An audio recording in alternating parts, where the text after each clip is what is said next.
आता आम्ही लग्नाला चाललेलो आहोत, सोबतच आईला पण घेऊन जाणार आहे. लग्न करणार तिथून जाणार महालक्ष्मीला. उन्हाळ्यामध्ये सगळ्यात पडलेला प्रश्न प्रत्येकाला असतो, जो आईला पण आहे, ती शेअर करेनच तुम्हाला, की बाबा आपण मेकअप करतो, कार्यक्रम असू दे, लग्न असू दे, काही असू दे, पण याच्यामध्ये ना सगळ्यात मोठा प्रॉब्लेम असतो तो म्हणजे काय, तर उन्हाळ्यामध्ये घाम येतो आणि घामाने आपला जो मेकअप आहे तो निघून जातो. मी आता तिला बोलत होते मी जर मेकअप करते, पण अगं मेकअप जरी केला ना एवढा घाम येतो ना, आणि मला तर घाम म्हणजे असं जरा जास्तच वाटायला लागला. माझ्याकडे ना खूप छान असं सोल्युशन आहे, की जेव्हा आपण मेकअप करतो त्यावेळेला तो जो घाम येतो आणि मेकअप आपला धुवून जातो, त्याच्यासाठी मी काय वापरते, जे सिक्रेट आहेत ते शेअर करते.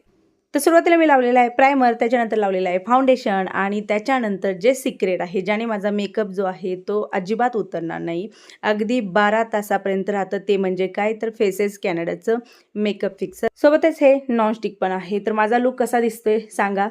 या उन्हाळ्यामध्ये तुम्हाला जर लग्न समारंभ साजरे करायचे असतील तर जरूर वापरा. प्रोडक्ट मी टॅग केलेले आहेत, तुम्ही नक्की जा आणि